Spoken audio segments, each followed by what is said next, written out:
Antes de empezar con el video, por favor, suscríbanse a mi canal. Muchas gracias. A las 9 de la mañana imprimí mi renuncia en papel membretado, la firmé con una mano perfectamente estable y la dejé sobre el escritorio de mi jefe. A las 9:03, Recursos Humanos me respondió con un correo automático diciendo que mi solicitud estaba en proceso de revisión. A las 9:07, mi gafete dejó de abrir el elevador. A las 9:09, el torniquete principal del piso 46 se puso en rojo cuando intenté salir. A las 9:11, la puerta de emergencia hacia las escaleras marcó acceso restringido. Y a las 9:14, mi teléfono vibró con un solo mensaje del hombre al que acababa de renunciarle. Sube a mi oficina. Tu aviso no fue aceptado. Me quedé mirando la pantalla con el pulso retumbándome en los oídos. Solo había un alfa en toda la ciudad con el poder, el orgullo y la absoluta falta de vergüenza emocional para convertir una renuncia en una cacería corporativa. Elías Ferrer. Mi jefe. CEO de Vértice Holdings. 36 años. Rico, brillante, insoportable. El tipo de alfa que podía despedir a un vicepresidente sin levantar la voz y hacer que un piso entero enderezara la postura solo con pasar junto a los cubículos. El hombre que trataba a casi todos como si fueran números. El hombre del que me enamoré exactamente como se enamoran los omegas que crecieron aprendiendo a confundir intensidad con destino. Mal, tarde y en completo silencio. Y también el hombre que, después de 3 años de convertir mi trabajo en el centro exacto de su imperio, de repente parecía incapaz de aceptar que yo quisiera irme con la única dignidad que me quedaba. Miré otra vez el mensaje. Luego las puertas bloqueadas. Luego mi carta de renuncia, todavía en el sistema. Y por primera vez en meses, algo dentro de mí dejó de temblar por tristeza y empezó a endurecerse por rabia. Porque una cosa era que Elías Ferrer fuera mi alfa en el lenguaje cruel y silencioso de la compatibilidad biológica.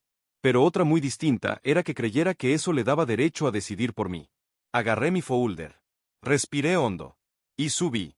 Si quería decirme a la cara que mi renuncia no era aceptada, entonces iba a tener que escuchar, por fin, porque a las 9 de la mañana yo ya no quería ser suyo ni como empleado, ni como Omega, ni como ese imbécil enamorado que llevaba años quedándose donde cada gesto de cuidado venía envenenado de control. Y si algo aprendí de los alfes como él, es que la única forma de sobrevivirles, a veces, es mirarlos de frente justo cuando creen que el mundo entero sigue obedeciéndoles. Mi nombre es Nicolás Reyes. Soy Omega. Tengo 26 años. Y antes de convertirme en el hombre que renunció a las 9 de la mañana, fui durante 3 años el asistente ejecutivo, coordinador de crisis, traductor emocional involuntario y casi sombra permanente del CEO más temido del corporativo financiero en el que medio país habría vendido un riñón por trabajar. Nunca planeé terminar ahí. Yo venía de otro mundo.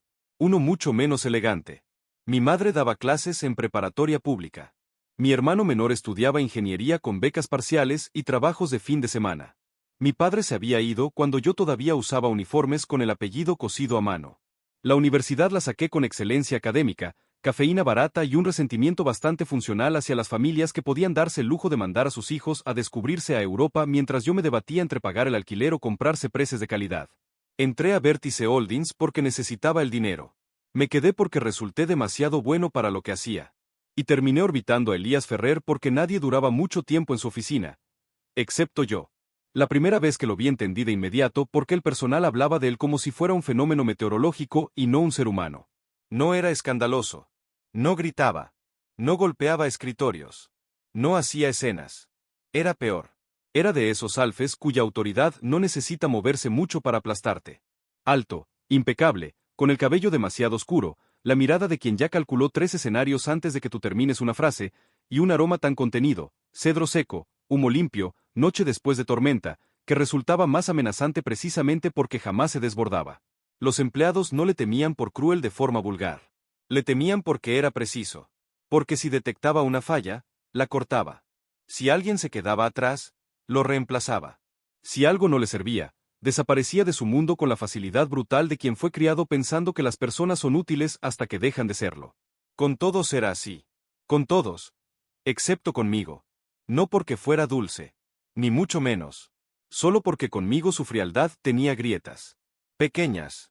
Peligrosas. Casi invisibles si no estabas demasiado cerca. Y yo estaba demasiado cerca.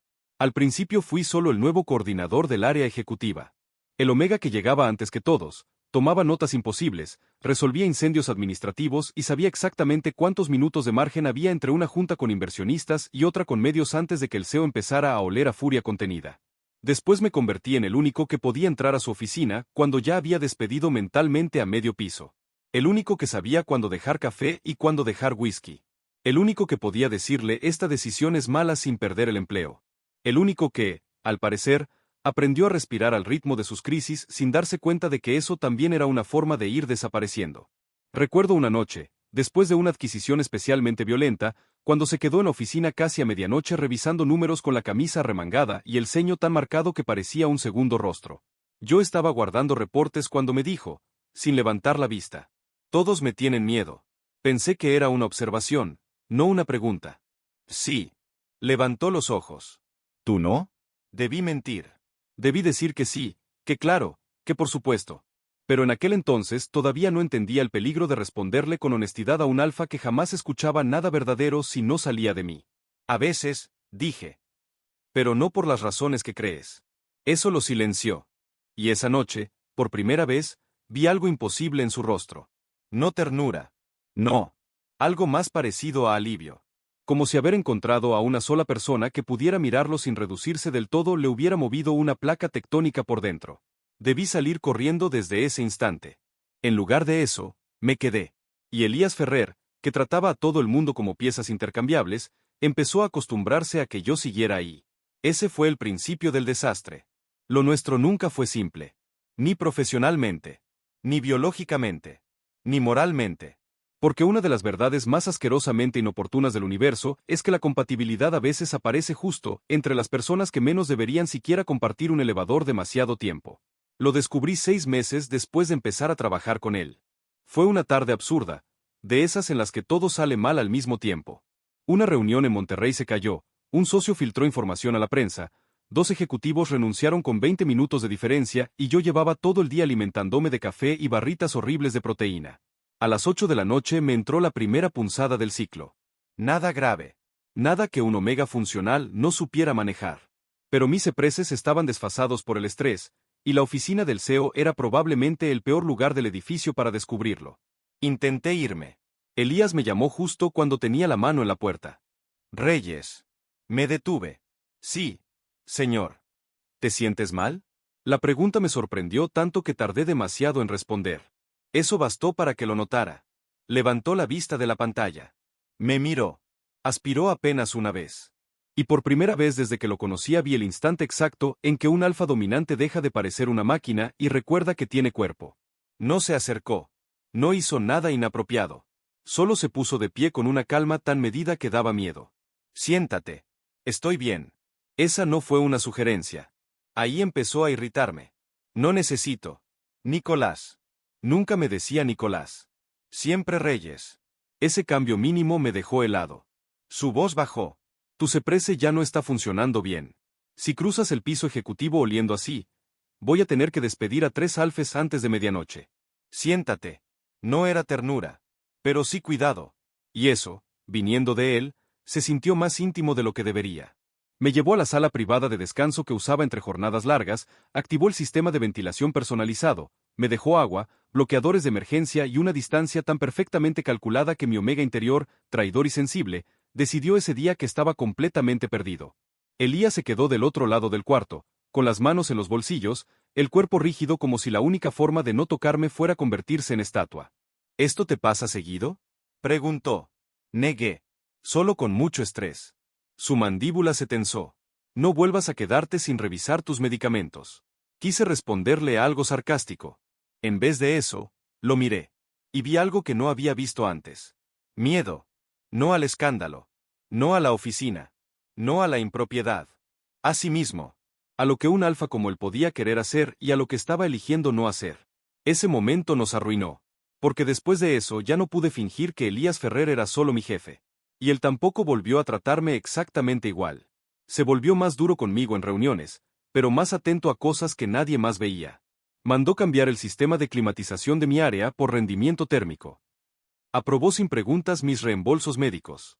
Dejó de enviarme al piso legal cuando sabía que había alfes con pésima reputación encerrados ahí. Una vez canceló una cena de inversionistas porque notó, solo por mi olor, que llevaba 30 horas sin dormir. Nunca dijo que me estaba cuidando. Jamás. Con Elías todo lo importante ocurría en acciones que luego fingía no haber hecho. Y yo, como el idiota especializado que era, me enamoré justo de esa violencia sorda de quien solo sabe querer escondiéndolo dentro del control. El problema es que el control, aunque venga envuelto en atención, sigue siendo control.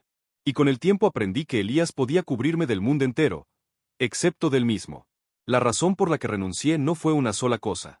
No fue una discusión, ni un mal día, ni un comentario cruel aislado. Fue acumulación. Siempre es acumulación. Fue darme cuenta, poco a poco, de que yo conocía todas las versiones de Elías Ferrer excepto la que sabía elegirme sin administrarme. Conocía al CEO despiadado que podía destruir a un competidor en una junta y luego pedirme que revisara puntuación en una carta porque la precisión importa. Conocía al alfa que se quedaba inmóvil cuando mi aroma cambiaba y pedía aire frío con la misma voz con la que otros pedían un arma. Conocía al hombre que jamás me tocó sin permiso, pero que también parecía incapaz de hablarme de lo que estaba pasando entre nosotros sin convertirlo en estrategia, distancia o mandato disfrazado. Y eso me fue desgastando. No porque dudara de que me quería. Ese era el problema. Sabía que me quería. A su manera. Y su manera empezaba a doler demasiado. Él nunca dijo quédate, como una súplica. Lo decía como quien mueve una pieza que considera indispensable. Nunca preguntó, ¿qué necesitas?, si podía resolverlo antes de escuchar la respuesta. Nunca dijo, tengo miedo de perderte. En vez de eso me reasignaba tareas, movía agendas, cerraba puertas, anticipaba riesgos, regulaba entornos, compraba tiempo. Todo menos hablar. Yo intenté esperar. Luego intenté adaptarme.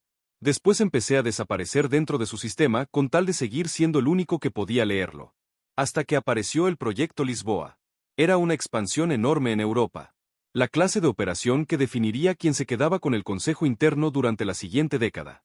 Yo coordiné media logística, armé análisis, preparé discursos, corregí contratos a las 3 de la mañana y vi a Elías sobrevivir 2 meses con café negro, insomnio y la clase de concentración que vuelve peligroso a cualquier alfa dominante. Una noche me quedé hasta tarde cerrando carpeta legal cuando escuché voces en su oficina. No fui a espiar.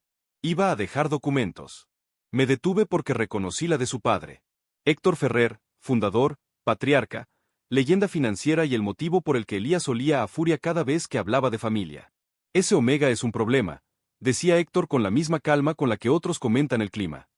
Demasiado cerca, demasiado visible. Ya hay rumores. El cuerpo entero se me puso rígido. Silencio. Luego la voz de Elías, seca. Yo me encargo. Hazlo rápido. Antes de que el consejo empiece a preguntarse por qué tu mano derecha huele a vínculo mal contenido. Mi corazón se detuvo. No respiré. No me moví. Y entonces escuché la frase que me destruyó de forma tan limpia que todavía hoy puedo repetir cada palabra exacta. Después de Lisboa, Nicolás se va de mi oficina. Nada más. No para protegerlo. No porque quiero algo mejor para él. No porque esto me está matando. Solo, se va de mi oficina. Dicho con esa voz glacial que reservaba para los movimientos inevitables. Mi cuerpo reaccionó antes que mi orgullo. Dejé los documentos sobre la mesa auxiliar del pasillo, me fui al baño del piso 42 y me quedé encerrado 15 minutos mirando la puerta como si acabara de descubrir que toda mi vida emocional había sido una lectura equivocada. Eso fue hace 3 semanas. Lo siguiente solo confirmó lo que ya estaba roto. Encontré mi nombre en un archivo confidencial. No por curiosidad malsana. Porque me lo mandaron por error. Plan de reestructuración ejecutiva. Mi puesto estaba listado como transferencia externa recomendada. Sin consulta. Sin conversación. Sin una sola línea que dijera que yo, la persona que llevaba 3 años sosteniéndole la agenda y el pulso, merecía al menos una explicación antes de ser reubicado como si fuera mobiliario sensible. Esa noche lloré. A la siguiente me enfurecí. La tercera dejé de llorar. Y cuando un corazón Omega deja de llorar, a veces no significa que dejó de sentir. Significa que por fin se cansó de suplicar. Así llegué a las 9 de la mañana del día de mi renuncia. Con amor todavía. Con deseo, incluso.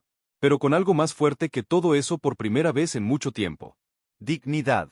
Imprimí la carta en silencio. No fue impulsiva. La había redactado la noche anterior 11 veces distintas.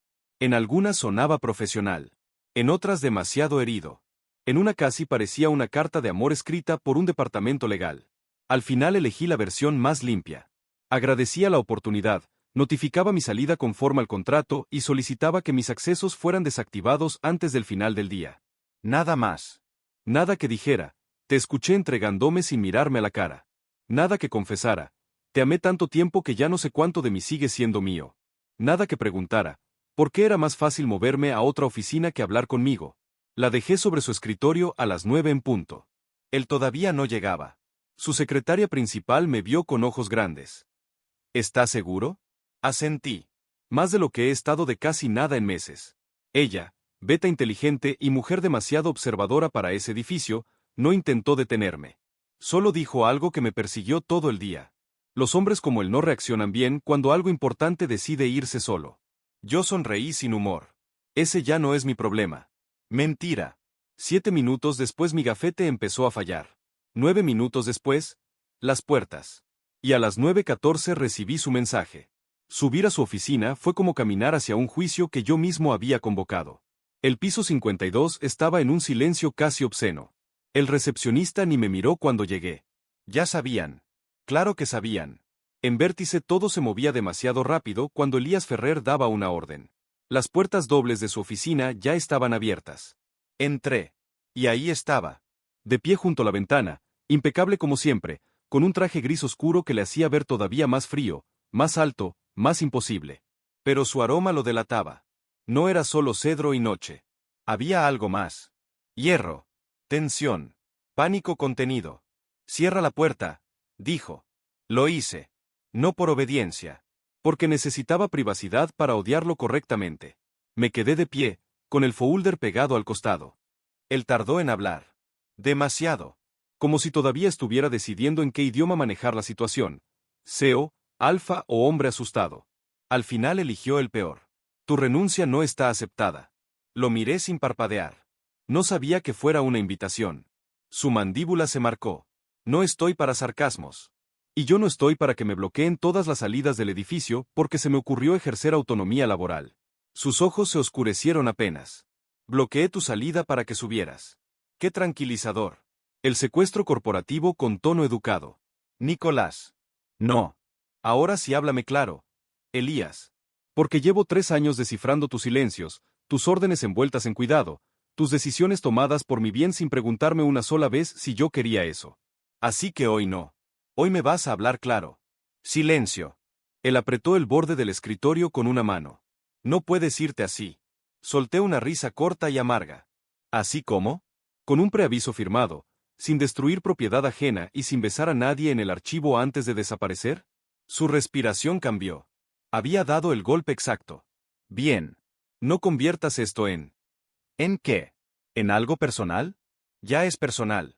Lo fue desde el día en que decidiste mover mi carrera como si yo fuera un expediente molesto. Por fin algo se quebró en su cara. Mínimo. Pero real. ¿Leíste el plan? Me lo mandaron por error. Entonces también debiste ver que era una recomendación contingente. No. Lo que vi fue mi nombre bajo un encabezado que no escribí. Igual que lo que escuché esa noche con tu padre. Eso sí lo congeló. Completamente. ¿Qué escuchaste? Respiré hondo.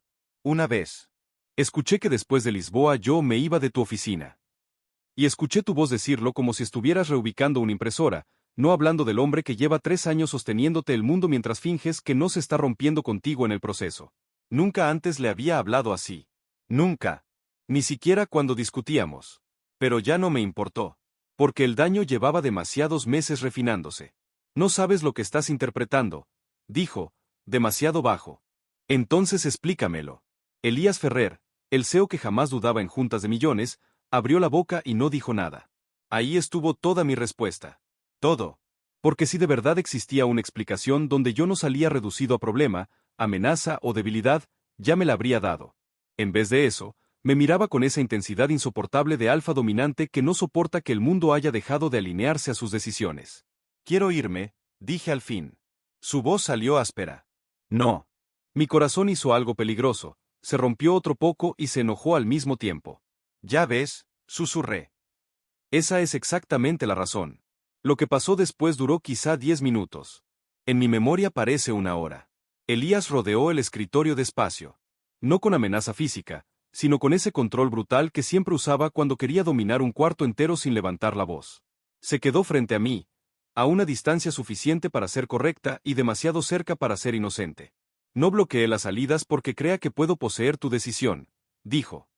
Las bloqueé porque sabía que si te ibas sin escucharme, esta sí iba a ser la última vez. Lo miré. Quise no reaccionar a eso. No pude. ¿Y cuándo exactamente ibas a escucharme tú? Pregunté. ¿Antes o después de transferirme por mi propio bien? Su aroma se tensó más. Pánico, sí. Pero también rabia contra sí mismo. Eso no era un castigo. No lo sé porque nunca me lo dijiste. No podía. Claro. Elías Ferrer, terror del consejo, destructor de adquisiciones y hombre incapaz de armar una frase honesta cuando hay un omega involucrado. Por primera vez desde que lo conocía, algo parecido al dolor desnudo cruzó su rostro. No me hables como si no me importaras. Eso me partió más que si hubiera gritado. Porque ese era el centro de todo. Si me importaba. Demasiado.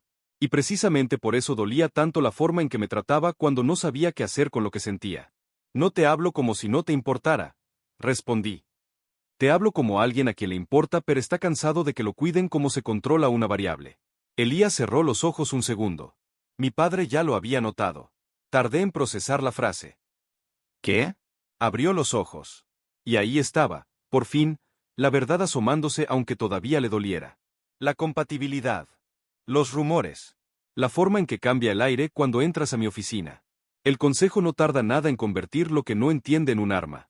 Si te quedabas ahí, iban a destruir tu reputación o usarte para presionarme. Me reí, pero me tembló la voz. Ya lo hicieron. Y lo hicieron porque tú jamás dijiste nada. ¿Qué querías que dijera? ¿Que el CEO estaba a una mala noche de tomar decisiones irreversibles con su asistente ejecutivo? ¿Que un omega al que no puedo sacar de mi cabeza se convirtió en mi punto ciego dentro del edificio que llevo una década construyendo? El mundo se inclinó. No por lo que dijo. Por la manera. Se notaba que llevaba demasiado tiempo conteniéndolo. Yo iba a sacarte de ahí antes de que te salpicara mi desastre, continuó. Después de Lisboa pensaba crear un puesto en la filial de Madrid. Mejor salario. Autonomía total.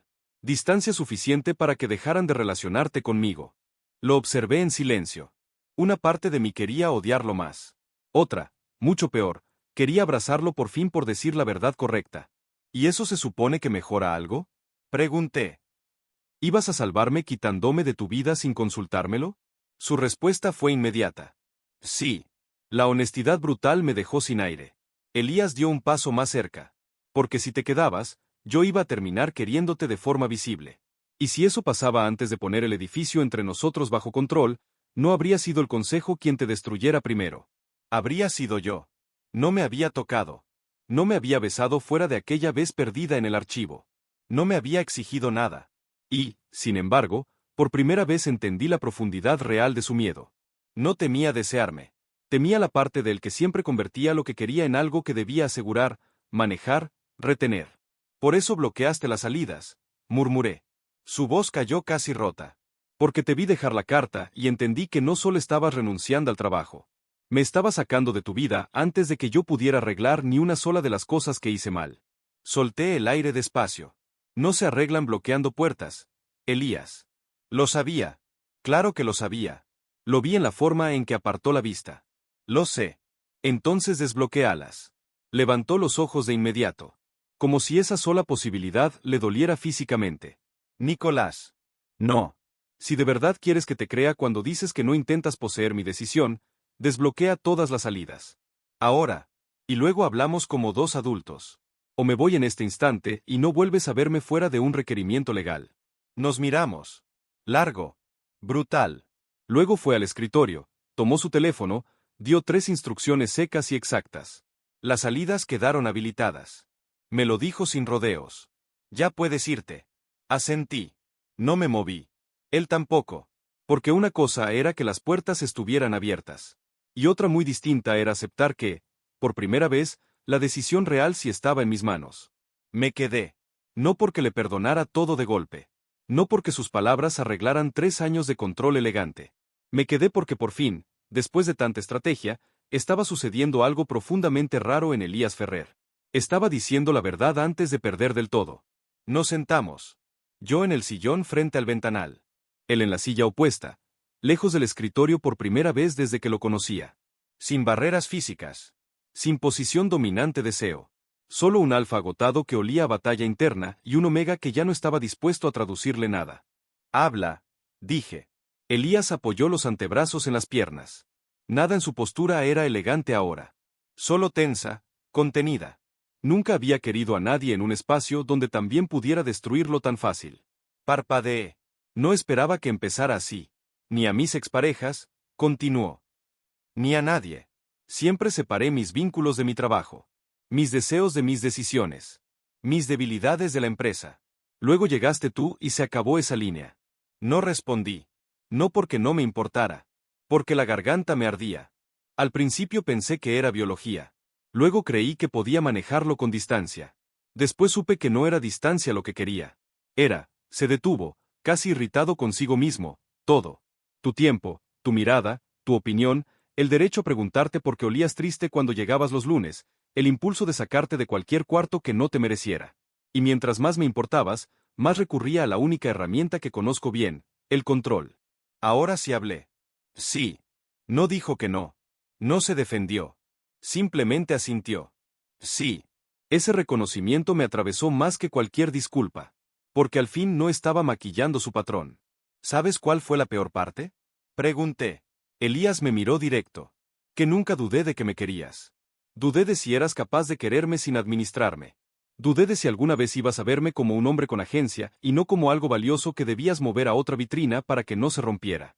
Su respiración cambió. No supe cómo hacer otra cosa. Ese no es mi castigo por amar a un alfa roto. El silencio cayó limpio. No defensivo. Solo verdadero. Elías se levantó y fue hacia el bar de la oficina. Pensé que iba a servirse algo. No lo hizo. Solo se apoyó en el mueble, de espaldas a mí, como si necesitar mirar otro punto para poder terminar. Cuando te vi dejar la renuncia, dijo, entendí algo que ya no pude seguir evadiendo. ¿Qué? Volteó apenas la cabeza. Que lo peor que podía pasarme no era que el consejo te usara. Era convertirme en mi padre justo cuando intentaba protegerte de hombres como él. Esa frase me destrozó. Porque por fin tocó el centro exacto de la herida. No me estaba ofreciendo romance. Ni una solución inmediata. Me estaba diciendo, sí, vi lo que hice. Y ver eso, viniendo de un hombre como Elías, era casi tan brutal como enamorarse. Entonces ya sabes por qué renuncié, murmuré. Volvió a mirarme por completo. Sí. No fue para castigarte. Lo sé. Fue porque si me quedaba, iba a seguir enseñándote que todavía podías decidir mi vida mientras yo te amaba lo suficiente para justificarlo. Elías cerró los ojos un segundo, como si cada palabra fuera un clavo exacto. Lo sé. Me puse de pie. Ya no temblaba. Eso también era nuevo. Voy a irme de todos modos. Abrió los ojos. No me interrumpió. No ordenó. No exigió. Solo esperó. Voy a irme, repetí, porque necesito averiguar quién soy fuera de esta oficina, fuera de ti y fuera del lugar donde convertí cada gesto tuyo en oxígeno. Si quiero volver a mirarte algún día, no puede ser desde abajo. Pareció perder color. Pero asintió. Lento. Dolorosamente. Bien. La respuesta me sorprendió. ¿Bien? Su sonrisa fue una cosa rota. No quería decir bien. Quería decir que lo entiendo. Pero lo entiendo nunca me salió tan fácil como me salía mandar seguridad a bloquearte un elevador. A pesar de todo, me reí. Muy poco. Muy triste. Él respiró hondo. No voy a aceptar tu renuncia hoy. Mis hombros se tensaron. Él levantó una mano apenas, sin autoridad, solo pidiendo paciencia. No porque crea que puedo detenerte, sino porque voy a hacerte una oferta formal de salida esta tarde. Sin cláusulas trampa, sin castigos, sin rumores, con recomendación completa y blindaje legal. Te vas con la cabeza en alto. No como fuga. Como el mejor hombre que ha pasado por mi oficina. Eso sí me hizo llorar. No por debilidad. Por cansancio acumulado. Porque era la primera vez que me hablaba como igual justo cuando yo ya había decidido irme. Me sequé una lágrima con rabia. Siempre llegas tarde a la parte importante. Elías bajó la mirada. Sí. Me acerqué a la puerta. Él no me detuvo. No dio un paso. No bloqueó nada. Cuando tuve la mano en el picaporte, habló una vez más. Nicolás. Volteé. Su voz salió grave, baja y devastadoramente honesta. Tu aviso sí fue aceptado. Fue yo quien no sabía aceptar que tú también podías dejarme. No respondí. No podía. Abrí la puerta y salí. Y por primera vez en 3 años, El hombre más poderoso del edificio no movió una sola cosa para evitarlo. Me fui de vértice 2 semanas después. No hubo escándalo. No hubo chismes públicos. No hubo correos ambiguos. Elías cumplió todo. Recomendación impecable. Paquete de salida generoso. Confidencialidad real, no chantaje. Y un detalle que me dejó sin aire cuando lo vi. En la carta oficial de recomendación no me describió como eficiente, resolutivo o esencial para la operación, aunque todo eso era cierto. Escribió: Nicolás Reyes es uno de los profesionales más íntegros que he conocido. Cualquier organización que lo tenga será mejor por ello. Integridad. No utilidad. No reemplazabilidad. Integridad. Tuve que sentarme en el baño de mi departamento 20 minutos después de leer eso porque entendí, demasiado tarde otra vez, cuánto tiempo llevaba esperando a que me viera con palabras así. No volvimos a hablar durante un mes. Yo entré a una consultora más pequeña, más ética y bastante menos lujosa. El sueldo era bueno. La carga humana. La gente se llamaba por su nombre sin parecer que estaba negociando una fusión. Nadie olía a poder rancio. Nadie necesitaba 3 filtros para decir que algo dolía. Y aún así, yo extrañaba a Elías de formas que me daban vergüenza. Extrañaba su silencio específico en las mañanas. La forma en que notaba mis cambios de humor antes que yo. Su café demasiado amargo. La tensión absurda de trabajar a su lado sintiendo que 2 centímetros de distancia podían cambiarlo todo. Pero, sobre todo, extrañaba la versión del que había aparecido por fin el día de mi renuncia, la que hablaba como hombre y no como estructura. No le escribí. No porque no quisiera. Porque necesitaba confirmar algo esencial. Que yo podía sobrevivir a su ausencia sin volver la excusa para regresar a cualquier cosa. Podía. Eso fue lo peor. Y también lo mejor. Mi vida empezó a expandirse en formas pequeñas. Dormía más. Comía a horas humanas. Volví a salir con amigos sin revisar el teléfono por si el CEO necesitaba que resolviera una crisis a las 11 de la noche. Mi cuerpo, incluso, empezó a soltar tensión vieja. Ya no sentía los hombros permanentemente elevados. Mi aroma se estabilizó. Mi omega interior dejó de vivir en alerta confundida entre deseo y subordinación. Entonces, exactamente 34 días después de mi salida, Elías me escribió. No un mensaje largo. No una súplica. Solo esto. Hoy, a las 9:14, desbloqueé manualmente todas las restricciones que dejé programadas por seguridad desde tu salida. No quedaba ninguna activa, pero aún así quise hacerlo yo. Supongo que era una forma ridícula de admitir que sigo aprendiendo a abrir puertas en vez de cerrarlas. Leí ese mensaje 7 veces. No respondí ese día. Al siguiente sí. ¡Qué progreso! Felicidades por descubrir el concepto básico de libre albedrío. Me contestó casi enseguida. Soy lento con las cosas importantes. Sonreí contra mi voluntad. Y ahí empezó la segunda parte de nuestra historia. La parte donde ya no había escritorio entre nosotros. Ni contrato. Ni jerarquía. Solo 2 personas demasiado marcadas por lo que pasó como para fingir que bastaba un beso bien dado para arreglarlo todo. Nos vimos por primera vez fuera de la oficina 6 semanas después. No fue una cita. Al menos no oficialmente. Fue café. En un lugar neutral. A media tarde. Con la clase de reglas implícitas que tienen los encuentros entre personas que ya cruzaron demasiadas líneas como para permitirse frivolidad. Llegué primero. Él llegó puntual. Claro. Sin traje completo por primera vez en años. Solo pantalón oscuro, camisa negra y un saco que hacía más obvio lo que la oficina siempre maquillaba. Elías Ferrer no parecía menos peligroso fuera del corporativo. Solo más humano. Más cansado. Más real. Se sentó frente a mí. No intentó tocarme. No me miró como jefe. Eso, para alguien como él, ya era una declaración. Hola, dijo. Hola. Hubo una pausa torpe. Él la rompió primero. No sabía pedirte que me vieras fuera de mi oficina. No sabías pedirme nada sin convertirlo en instrucción. Aceptó el golpe con un asentimiento. Sí. Pedimos café. Había algo casi absurdo en lo normal que podía verse todo desde fuera. 2 hombres atractivos en una mesa cualquiera.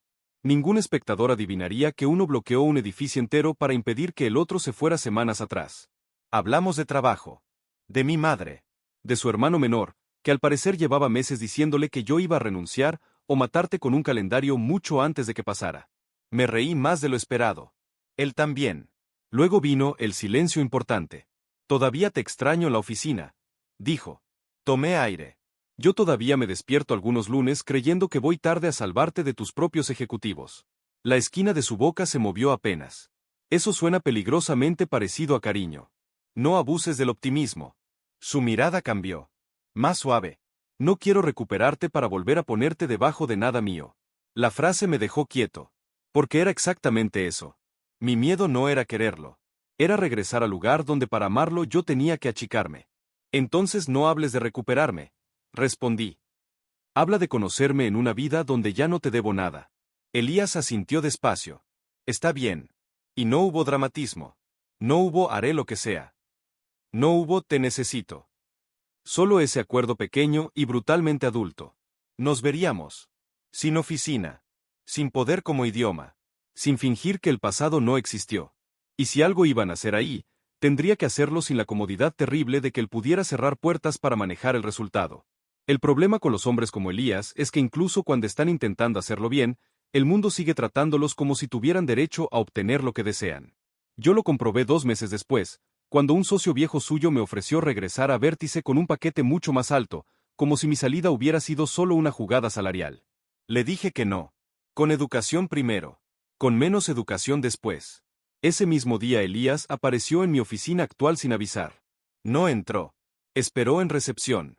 Eso ya me dijo mucho. Bajé. Lo vi sentado entre plantas horribles y revistas de negocios, demasiado grande para la sala, demasiado serio para parecer un visitante normal. No sabía que ahora hacías trabajo de campo, dije. Se puso de pie de inmediato. No vengo a persuadirte para volver. Entonces aprende a coordinar tu timín con la gente que sí lo intenta. Algo oscuro cruzó su mirada. Ya hablé con ellos. ¿Y? Ya no volverán a hacerlo. Lo observé en silencio. Había rabia en él, pero contenida de forma distinta. No hacia mí. Hacia un patrón que por fin empezaba a ver. ¿Te das cuenta? Pregunté. Ese sigue siendo el problema. Sigues entrando a arreglar el cuarto antes de preguntarme si quiero que lo arregles yo. Elías cerró los ojos un instante. Tienes razón. Era desconcertante lo rápido que ahora lo admitía. Me crucé de brazos. Entonces, ¿por qué viniste? Su respuesta tardó apenas un segundo. Porque quería decírtelo en persona y aprender, de una maldita vez, a no intervenir en tu vida sin invitarte primero a la conversación. Eso sí me desarmó. Porque no sonaba perfecto. Sonaba trabajado. Difícil. Real. Lo invité a caminar. Fuimos por una avenida llena de jacarandas y vendedores absurdamente felices. Hablamos de todo lo que seguía siendo complicado. De que yo todavía reaccionaba mal cuando él usaba cierto tono. De que él seguía queriendo resolver cosas antes de nombrarlas. De que a veces el deseo entre nosotros era tan fuerte que ambos terminábamos más callados de lo normal por no convertirlo en fuga. No quiero que esto se vuelva algo donde yo te admiro por no hacerme daño, le dije en algún punto. Elías se detuvo. Me miró de frente. Tampoco yo. Esa frase me hizo entender el tamaño de lo que estaba pasando. No me estaba pidiendo premio por cambiar. Estaba aceptando que el estándar no era ser menos dañino. Era otra cosa más difícil. Volverse a alguien con quien se pudiera vivir sin miedo a desaparecer. Seguimos caminando. Y al final de la tarde, frente a un puesto de café ambulante, Elías dijo algo que todavía guardo como el verdadero punto de quiebre entre el hombre que era y el que quería ser. A las 9 de la mañana, intenté retenerte bloqueando salidas, murmuró. Si algún día logro que te quedes otra vez, quiero que sea porque te abrí suficientes puertas como para que incluso pudiendo irte, elijas hacerlo hacia mí. Tuve que bajar la vista porque, honestamente, me habría puesto a llorar ahí mismo frente al vendedor.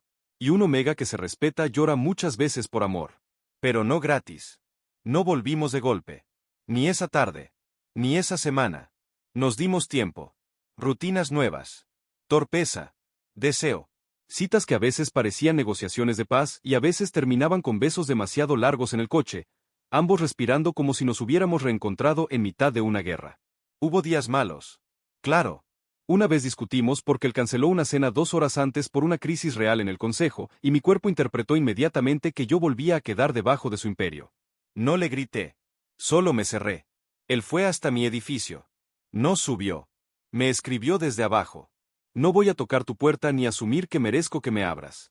Solo quería decirte algo que antes habría convertido en excusa. Sí, el trabajo me arrastró otra vez. No, eso no significa que tú debas encogerte para darme espacio. Estoy abajo si quieres hablar. Si no, entenderé. Leí el mensaje 2 veces. Y supe, por el simple hecho de cómo estaba formulado, que de verdad era otro hombre haciendo el trabajo difícil de no parecerse al anterior. Bajé. Hablamos en la banqueta, como adolescentes arruinados por finanzas. Se disculpó sin justificarse. Yo acepté sin minimizar. Y por primera vez sentí que pelear con él no implicaba prepararme para perderme. Ese fue, para mí, el verdadero comienzo. No el archivo. No los elevadores bloqueados. No siquiera el café después de la renuncia. Eso. Poder estar en desacuerdo con un alfa dominante sin que el desacuerdo quisiera devorarme. Meses después conocí el departamento donde realmente vivía. No el penthouse para cenas de inversionistas. El otro. El de madera, libros, cocina usada y ventanas abiertas. Ahí sí parecía un hombre. No una institución. Esa noche cocinó pasta terrible y casi incendia el ajo. Yo me reí tanto que tuvo que dejar el sartén y mirarme con esa expresión rarísima que solo tenía cuando algo mío le golpeaba demasiado hondo. ¿Qué? Pregunté. Su voz salió baja. Nada. Solo. A veces todavía me cuesta creer que me hables como si no te debiera asustar. Me acerqué. Lo suficiente. Todavía me asustas a veces. No retiró la mirada. Lo sé. La diferencia es que ahora no haces de eso mi obligación. Cerró los ojos un segundo, como si esa frase fuera a dolerle y aliviarle para siempre. Estoy intentando. Ya lo sé. Y entonces lo besé. Sin urgencia. Sin archivo. Sin olor a crisis corporativa.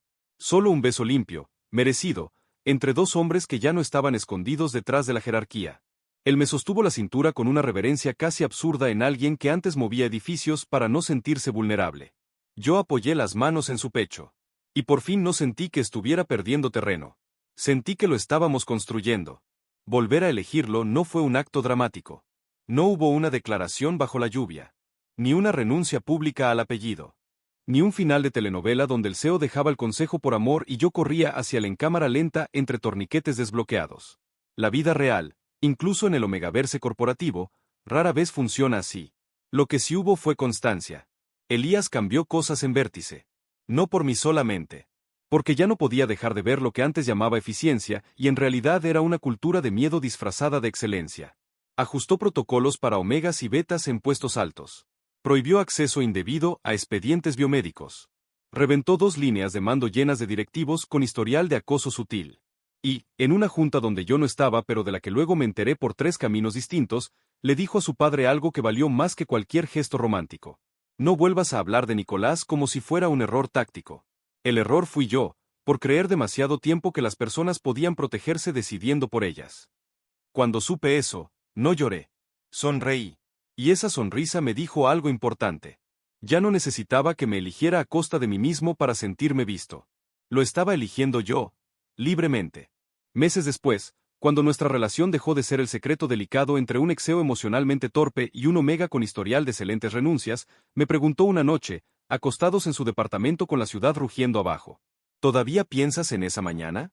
Lo pensé un momento. Sí. ¿Con rabia? Giré la cabeza hacia él. Había sinceridad desnuda en su rostro. Nada de defensas. A veces. Pero ya no solo con rabia. ¿Con qué más? Respiré hondo. Con tristeza por la versión de nosotros que necesitó tocar fondo para hablar. Y con un poco de ternura por el idiota que bloqueó todas las salidas porque todavía no sabía cómo pedir que no lo dejaran. La risa que soltó fue pequeña, real. Fui patético. Fuiste insoportable. También. Apoyé la mano sobre su pecho. Pero abriste las puertas. Su mirada cambió. Más suave. Más honda. Porque entendí demasiado tarde que si te quedabas atrapado conmigo, no iba a ser amor. Iba a ser otra conquista. Esa frase resumía todo. Sí, renuncié a las 9 de la mañana. Sí, mi alfa jefe bloqueó cada salida del edificio y me dijo que mi aviso no era aceptado. Y sí, durante mucho tiempo pensé que ese sería el recuerdo más humillante de nuestra historia. No lo fue. Ahora, cuando lo miro, entiendo que aquella mañana no fue el día en que él me retuvo. Fue el día en que, por primera vez, tuvo que enfrentarse al hecho de que yo también podía irme. Y que si quería merecer cualquier lugar en mi vida, no podía seguir siendo un hombre que resolvía el miedo cerrando puertas. Tenía que convertirse en alguien capaz de abrirlas. A veces todavía me despierto pensando en el sonido rojo del torniquete negándome salida. En el mensaje a las 9:14. En su voz diciendo que mi renuncia no estaba aceptada. Y luego lo veo ahora. Más torpe con las emociones. Sí. Todavía controlador por instinto, sí, pero también más honesto, más humano, más dispuesto a preguntar antes de decidir. Entonces sonrío. Porque el verdadero final de esa historia no fue que mi aviso no fuera aceptado. Fue que, mucho tiempo después, cuando ya podía irme cuando quisiera, decidí quedarme. No debajo de él. No dentro de su oficina. No atrapado. A su lado. Y para un hombre como Elías Ferrer, que se pasó media vida creyendo que amar era gestionar riesgos, supongo que eso fue más humillante, y más hermoso, que verlo caer cualquier vez de rodillas.